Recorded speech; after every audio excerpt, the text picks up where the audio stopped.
2020년 산업발전부문 배출권거래제 외부사업 온라인 교육의 두 번째 교육인 외부사업 사업계획서 작성 이슈 사례에 대해서 말씀을 드리도록 하겠습니다.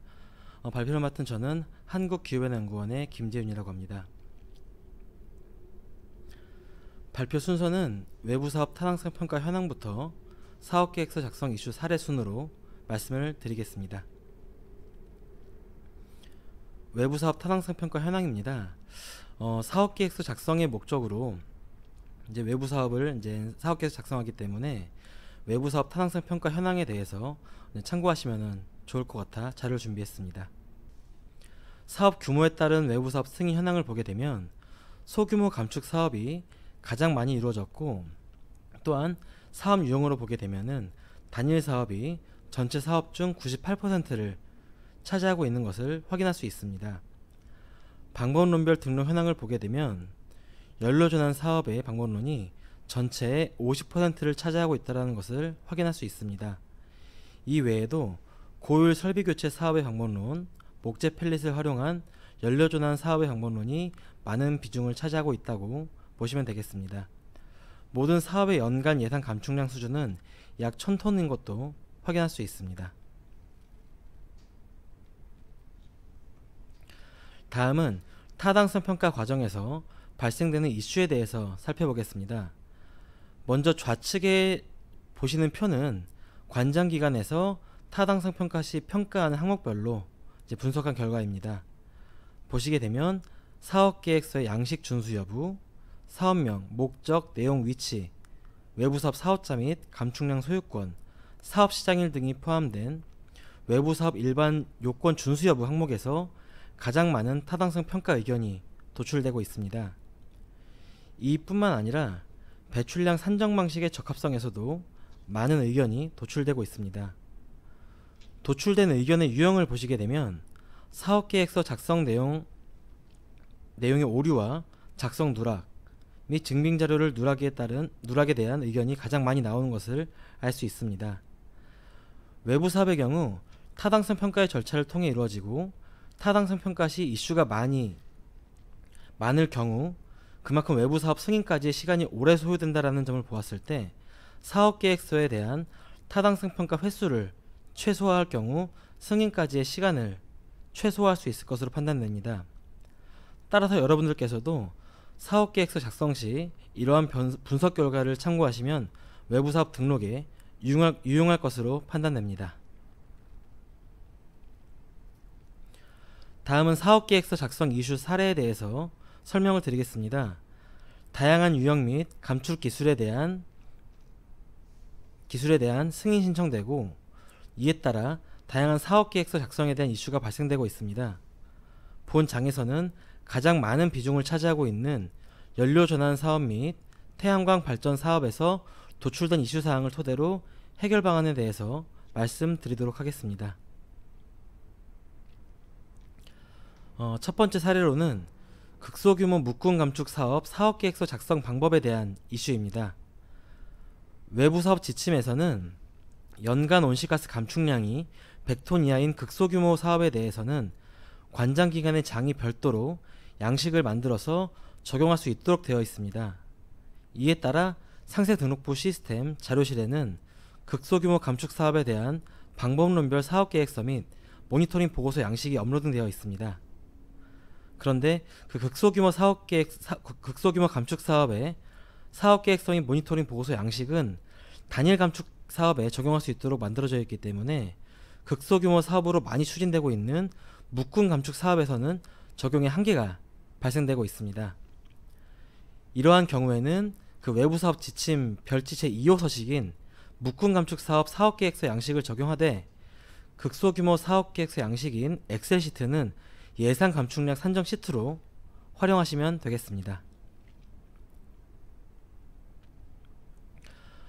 다음의 이슈사항은 다수의 이해관계자로 구성된 사업계획서의 그 감축량 소유권 증명에 대한 이슈입니다.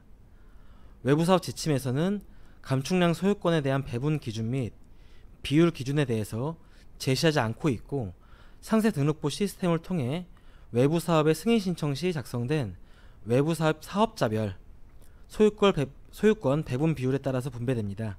이때 관장기관에서는 외부사업 사업자별 소유권 배분 비율에 대해서 증빙자료를 확인하도록 되어 있습니다. 그런데 이제 외부사업 사업자로 포함되지 않는 사업의 이해관계자의 외부사업 인증실적 소유권에 대해서는 증빙서류가 많이 누락되는 경우가 발생이 됩니다. 예를 들어서 지자체에서 추진하고 있는 주택 태양광 보급 사업의 경우에는 실제 온실가스 감축 주체는 주택에 이제 태양광 발전 설비를 설치한 사람이 되나 실제 외부 사업으로 신청 들어온 것을 보게 되면 외부 사업 사업자는 지자체인 경우가 많이 존재합니다. 이러한 경우에는 직접적인 이해관계자인 주택에서의 온실가스 감축량 소유권에 대한 증빙이 포함되지 않고 있기 때문에 평가에 대한 이슈로 작용할 수 있습니다. 이러한 경우 외부 사업의 추진과 직접적으로 관련된 이해관계자의 소유권 포기를 증명할 수 있는 서류를 제출해야 됩니다. 만약 지자체의 태양광 발전시설 지원 사업 공고문의 내용에 배출권 소유권에 대한 내용이 포함되어 있으면 해당 공고문을 기준으로 증빙을 할 수 있습니다.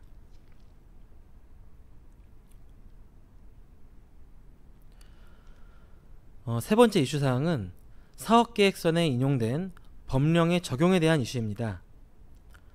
사업계획서에서는 그 법적 제도적 추가성을 입증하는 단계와 외부사업 일반 요건을 적용하기 위한 단계에서 법령 및 지침의 내용을 인용하게 됩니다.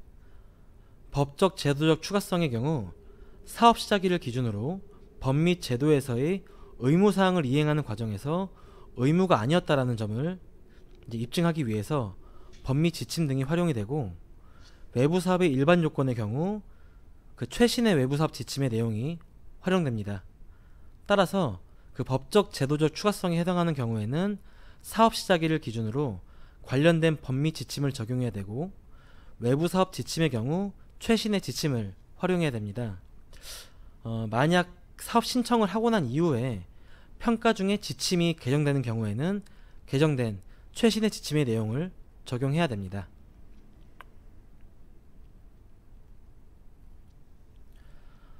다음은 사업 시작일에 증빙자료를 세 가지 모두 제출할 수 없을 경우에 대한 이슈입니다.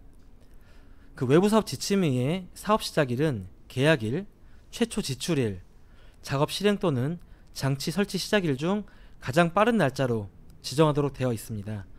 따라서 이 세 가지 요건에 대해서 증빙자료를 모두 제출해서 그중 가장 빠른 날짜를 사업 시작일로 설정한다고 보시면 될 것 같습니다. 그런데 이제 가끔 오래된 사업의 경우에는 세 가지 증빙자료를 모두 제출하기 어려운 상황이 많이 존재하는 경우가 발생이 됩니다. 이러한 경우에는 하나의 증빙자료로 다른 기준일자를 확인할 수 있는 경우, 그런 경우에는 하나의 증빙자료로도 인정이 가능합니다. 예를 들어서 계약서 상에 지출일과 설치일이 모두 명시된 경우에는 계약서만 제출해도 사업 시작일을 입증할 수 있습니다.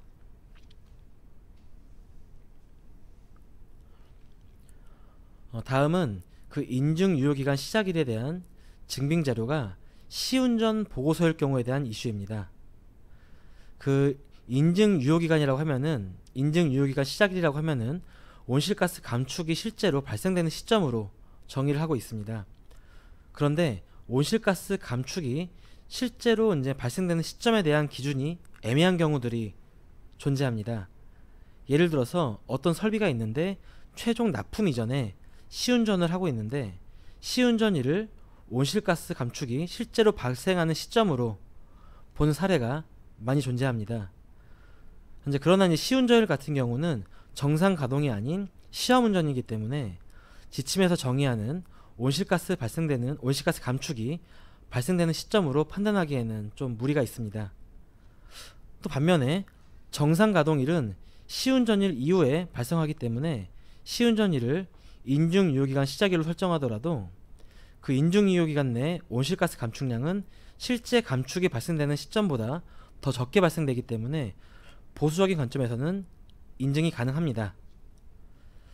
결론적으로 말씀드리자면은 실제 정상적으로 온실가스 감축이 발생되는 시점을 인증유효기간 시작일로 설정을 해야 되나, 인증유효기간 시작일을 시운전 기간으로 해도 인정이 될 수 있습니다. 다만 이 시운전에 대한 증빙자료가 반드시 제출이 되어야 된다는 점 참고하시면 될 것 같습니다. 다음은 도시가스 공급 지시일을 인증 유효기간 시작일로 판단 가능한지에 대한 이슈입니다. 그 연료전환 사업 같은 경우에는 인증 유효기간 시작일은 그 도시가스를 공급받아서 최초로 사용된 시점을 이제 기준으로 볼 수 있습니다. 그러나 이제 많은 사업의 경우에서 도시가스 공급 시작일을 입증하지 못하는 경우가 많이 발생이 됩니다. 이러한 경우 그 이제 보통 도시가스 공급 회사의 ERP 시스템 등에 명시된 그 공급 지시일, 최초 공급 시작일을 이제 확보해서 그 인증 유효기간 시작일로 증빙하는 경우가 많이 존재합니다. 그런데 종종 이 ERP 시스템에 그 명시된 공급 지시일이 도시가스의 완성 검사일 이전 시점으로 존재하는 경우들이 있기 때문에 완전 검사 증명서와 이제 그런 ERP 시스템에서 명시한 그 공급 지시일이 크로스 체킹돼서 확인이 된 경우에만 인정이 된다라는 점 참고하시면 좋을 것 같습니다. 다음은 그 연료전환 사업에서 인증 유효기간 시작일에 대해 완성검사 증명서로서 입증하는 부분에 대한 이슈입니다. 그 연료전환 사업의 경우에는 인증 유효기간 시작일을 보통 이제 완성검사일로 지정하고 완성검사 증명서를 증빙자료로 제출하는 경우가 많이 발생이 되고 있습니다. 하지만 제가 앞선에도 말씀드렸다시피 그 인증 유효기간 시작일은 실제 온실가스가 이제 감축이 발생되는 시점을 기준으로 하고 있기 때문에 완성검사 증명서에서의 그 날짜는 정확하지 않을 수가 있습니다. 하지만 이제 정상 가동 같은 경우는 완성검사일 이후에 발생이 되기 때문에 그 인증 유효기간 내에 감축량은 정상 가동일을 그 인증 유효기간 시작일로 했을 때보다 더 적게 발생되기 때문에 보수적인 관점에서는 승인할 수 있습니다. 하지만 이렇게 될 경우에는 그 총 인증 유효기간 동안 온실가스 감축량을 더 적게 인정받을 수 있기 때문에 최대한 실제 온실가스가 공급된 날짜로 하는 경우가 좋으나 불가피하게 이를 입증할 수 없을 경우에는 완전검사 증명서의 완성검사일을 기준으로 설정하셔도 무방할 것으로 보여집니다. 다음은 사업자의 배출량 산정을 위한 첨부자료의 신빙성에 대한 이슈입니다. 그 사업자들은 그 사업계획서 내에 예상 온실가스 감축량을 산정하기 위해서 다양한 첨부자료들을 제출하고 있습니다. 실제 고지서 기반으로 된 그 증빙자료도 있지만 실제는 그런 게 없을 경우에는 이제 뭐 작업일지라든지 또는 내부에서 관리하고 있는 자료, 즉 ERP 자료 같은 경우도 활용하는 경우들이 있습니다. 하지만 그러한 내용들에 대해서 실제로 이 값이 실제로 이제 그렇게 사용이 되었는지를 확인할 수 없기 때문에 신빙성이 좀 떨어진다라는 한계를 갖고 있습니다. 하지만 이러할 경우에는 실제 제출한 첨부 자료는 어떠한 다른 좀 입증할 수 있는 다른 자료와의 크로스 체킹이 가능할 경우에만 저희가 인증한다라고 보시면 될 것 같고요. 그 예를 들어서 연료 사용량 같은 경우에는 ERP에 있는 자료와 또는 작업일지에 있는 자료, 그런 자료와 실제 그것들이 이제 입고가 되었다라고 하는 또는 실제로 사용이 되었다라고 하는 세금 계산서 등과 크로스 체킹을 해서 이 부분이 어느 정도 합당할 경우에 인정을 하고 있습니다. 여기서 여러분들께서 이제 주의할 사항이 있는 게 이 부분은 사업계획서를 작성할 때만 해당이 되는 거고 실제 모니터링을 해서 검증을 받고 실제로 감축량에 대한 인증을 받을 경우에는 이러한 자료들이 실제로 활용이 될 수도 없을 수도 있다라는 점은 참고하시면 좋을 것 같습니다. 다음은 그 월 주기 모니터링 시 데이터 일할 계산에 대한 이슈입니다. 실제로 이제 인증 유효기간 시작일은 실제 온실가스 감축이 발생되는 시점부터 시작되기 때문에 실제 고지서를 이제 발급받는 기간, 즉 고지서를 발행하는 그 기간과 이제 정확하게 일치하지 않을 수가 있습니다. 하지만 고지서는 월별로 확보가 가능하기 때문에 실제 이제 그렇게 이제 차이가 나는 개별 일수에 대해서는 이제 증빙 자료로서 입증이 불가능한 경우가 발생이 되고 있습니다. 예를 들어서 그 인증 유효기간 종료일이 11월 15일인데 그 모니터링 데이터는 매월 20일에 측정이 될 경우 11월 21일부터 12월 15일 사이의 데이터는 일할 모니터링이 되지 않고 있기 때문에 정확한 데이터 확보가 어렵습니다. 이런 경우 가장 좋은 방법은 어떻게 해서라도 증빙 자료와 그것에 대한 논리를 이제 첨부해서 그 개별적인 그 해당 일에 대해서 입증하는 것이 가장 좋지만, 실제 그렇게 하기 어려울 경우에는 마지막 1개월 사용량을 제외하고 보수적으로 산정한다 하더라도 큰 이제 인증하는 데는 큰 문제가 없는 것으로 저희는 판단하고 있습니다. 그렇기 때문에 이런 것들을 고려해서 그 데이터에 대한 일할 계산 시 활용할 수 있을 것으로 판단이 되고 있습니다. 다음 이슈는 그 연료전환 모니터링 기기에 대한 온압 보정계가 필수적으로 좀 포함이 되어야 되느냐에 대한 이슈입니다. 실제로 이제 도시가스 같은 경우는 실제 과금용으로 설치되어 있는 유량계 같은 경우는 온압 보정계가 반드시 설치되어 있습니다. 이 온압 보정계 같은 경우는 그 가스 공급량의 측정 오차를 바로잡기 위한 개수로서 그 가스를 공급할 때의 이제 온도와 압력을 기준 상태의 온도와 압력으로 환산할 수 있는 상수이기 때문에 이런 온압 보정 개수를 곱해줘야지만 정확한 값이라고 볼 수 있습니다.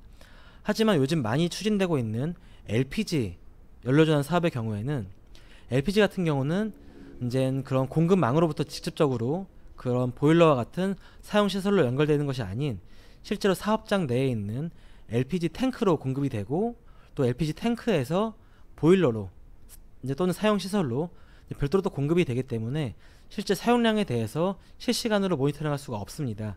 그렇기 때문에 별도로 유량계를 설치하는 경우들이 있는데, 이 부분은 과금용이 아닌 관리용이다 보니까 실제 온압 보정기를 설치하지 않는 경우가 많이 발생이 되고 있습니다. 허나 이제 아까도 말씀드렸다시피 이런 것들을 이제 온압 보정을 해줘야지만 정확한 사용값이 나오기 때문에 실제 온압 보정기가 설치되어 있지 않다 하더라도 우리는 어떠한 그 온압 보정에 대한 그런 상수를 적용해 줌으로써 좀 계산을 해야 될 필요성이 있다고 판단이 됩니다. 따라서 온압 보정기가 설치되어 있지 않다 하더라도 계산식으로 보정이 가능하고, 또 사업자는 이러한 보정된 값을 사용함으로써 이렇게 이제 모니터링에 대한 계획을 작성할 수 있을 것으로 판단이 되고 있습니다. 다음은 그 소성로 연료전환 사업 시에 용량 증대에 대한 평가 기준입니다. 일반적으로 연료전환에서 가장 많이 들어오는 사업들은 보일러에 연료를 전환하는 것입니다. 즉 보일러에 설치되어 있는 버너를 보통 이제 유류 오일 버너에서 가스 버너로 교체함으로써 연료 전환이 이루어지고 있는데요. 이러한 사업 말고 이제 로에서, 특히 소속로 같은 데서 연료 전환을 하는 경우도 발생이 됩니다. 이 소속로 같은 경우는 실제 보일러가 있는 것이 아니라 어떠한 그런 소속로 안에 로에 버너들이 작게는 수개부터 수십 개가 이제 붙어 있는 형태라고 볼 수 있을 텐데요. 이런 경우에는 용량 증대에 대한 평가가 좀 까다로울 수 있습니다. 일반적으로 보일러 같은 경우는 용량이라고 하면은 5톤 보일러 또는 10톤 보일러 이런 식으로 그 보일러에 대한 용량이 어떤 약간 규격화되지만, 실제 소속로 같은 경우는 그런 기준이 별도로 없기 때문에 그러한 소속로의 부피를 용량으로 보고 있습니다. 따라서 여러분들께서 연료전환 사업의 방법론을 적용하실 때 적용 조건에 있는 용량 증대에 대한 것을 용량 증대가 아니라는 것을 입증하기 위해서 그런 로와 같은 어떤 시설에 대한 부피, 용량을 이제 산정을 하셔가지고 사업 전과 후가 비교했을 때 용량이 증대되지 않았다라는 점을 입증함으로써 이 용량 증대에 대한 것을 입증할 수 있을 것으로 보여지고 있습니다. 다음은 그 재생에너지 발전을 통해서 자가 사용된 순전력량에 대한 이슈입니다. 실제 이제 방법론에서는 그 온실가스 배출량, 즉 이제 베이스라인 배출량을 산정하기 위해서 사업 후 Y년도 그 재생에너지 발전을 통해 자가 사용된 순전력량을 주요 인자로 제시하고 있습니다. 여기서 순전력량이라고 하면은 실제 발전된 양에서 자가 소비가 되고 난 이후에 실제로 내가 사용한 전력량이라고 보시면 될 것 같은데요.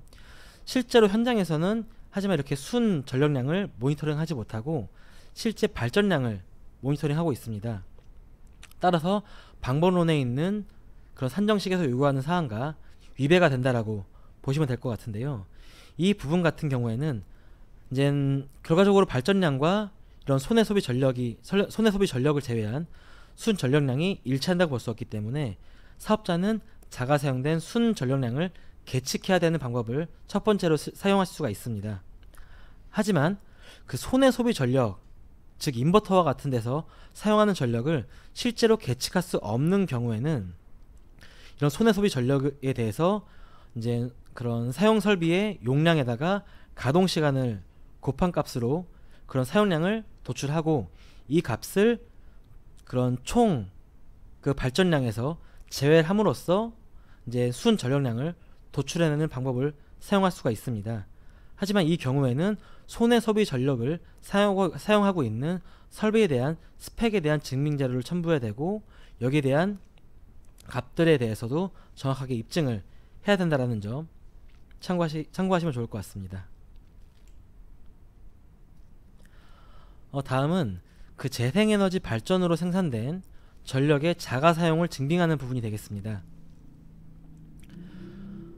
지금 이제 재생에너지를 이용한 전력 생산 및 자가 사용 그 방법론에 따르게 되면은 일단 자가 사용이라는 게 들어가기 때문에 내가 사용한 것이 자가 사용인지 계통에 연계된 사업인지를 이제 분별하기가 어려운 경우들이 발생이 되고 있습니다. 이러한 경우에 우리가 이제 자가 사용을 증빙하는 부분이 상당히 좀 약간 어려운 부분들이 발생이 되고 있는데요. 실제 좀 이렇게 보시면 될 것 같습니다. 그 재생에너지 설비 같은 경우에는 사업장에서 그 항상 사용되는 그 부하를 기준으로 설계가 됩니다. 따라서 실제 사용하는 부하가 100인데 실제 200만큼의 태양광 설비를 설치하고 있지 않습니다. 그렇기 때문에 이러한 이제 기저 부하를 기준으로 설계해야 되기 때문에 한전을 통해서 전력 판매를 하지 않는다라고 하면은 그 발전된 양은 전부 다 자가 사용으로 볼 수 있을 것 같습니다. 다만 이러한 경우들이 요즘에 종종 있습니다. 생산된 전력이 원래대로 하면은 전량 사용이 돼야 되는데 이것이 불가한 사항들이 있습니다. 불가한 상황들이 발생이 됩니다. 예를 들어서 어떠한 교육시설이라든지 어떤 연수원 같은 곳인데 코로나 이슈로 인해 가지고 그 시설을 다 미사용하고 있습니다. 한마디로 발전은 계속 되고 있으나 실제로 사용이 되고 있지 않기 때문에 해당 기관에서는 사업자가 발전된 전력을 전부 다 사용했다라고 보기가 좀 어려운 경우가 발생될 수 있습니다. 이러한 경우에는 두 가지로 분류시킬 수 있을 것 같습니다. 실제 내가 그 발전된 태양광으로부터 발전된 전기를 다 쓰고 그것이 모자라서 추가적으로 한전으로부터 전력을 더 사용했을 경우, 이러한 경우에는 발전된 전력량이 오롯이 다 이제 자가 사용됐다라고 볼 수 있을 것 같고요.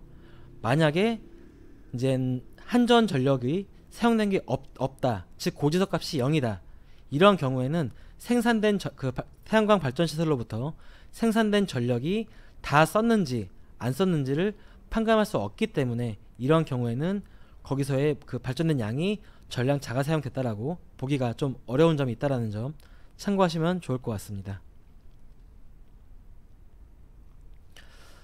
그리고 그 태양광 발전 설비의 인버터에서 측정되는 발전량을 이제 인정하는 부분에 대해서도 요즘에 많은 이슈가 발생이 되고 있습니다. 실제로 이제 어떤 규모가 큰 사업이 아니고 주택이라든지 소규모로 이루어지고 있는 태양광 발전 설비 설치 사업의 경우에는 실제로 발전량을 모니터링을 안 해도 되는 경우도 있고, 한다 하더라도 별도의 전력량계를 설치하는 것이 아닌 설치되어 있는 인버터에서 제시하고 있는 그런 값을 가지고 발전량을 모니터링하고 있습니다. 하지만 그 인버터 같은 경우 그 계량에 관한 법률에 따른 계량기가 아닙니다. 실제로 이제 계량기로서 형식 승인을 받고 있지 않기 때문에 엄밀로 따지면은 계량기, 즉 전력량계로 볼 수가 없기 때문에 저희 외부 사업 그 방법론에서 적용하고 있는 그런 계측, 전력량계를 통한 계측으로 볼 수가 없는 경우가 이제 발생이 되는 거죠. 따라서 이 부분에 대한 해결 방법으로는 첫 번째로는 전력량계를 설치하는 것입니다. 전력량계를 설치하지 않을 경우에는 현재 인버터를 통한 전력량 계층은 인정되지 않고 있다는 점 참고하시면 좋을 것 같고요. 하지만 이 부분 같은 경우는 그 방법론을 기준으로 하고 있기 때문에 만약에 그 방법론이 이제 좀 개정이 돼서 인버터를 통해 가지고도 나오는 값이 정확하다라는 것이 이제 방법론에 제시가 된다고 하면은 그 이후부터는 사용할 수도 있다라는 점 참고하시면 될 것 같고요. 어쨌든 이 부분 같은 경우는 앞으로 좀 더 저희가 좀 지켜봐야 될 부분이라고 보시면 좋을 것 같습니다. 이상으로 이제 그 외부 사업 사업 계획서 작성할 때에 대한 이제 이슈와 사례에 대해서 이제 발표를 드렸고요. 이상으로 이제 발표를 마무리하도록 하겠습니다. 감사합니다.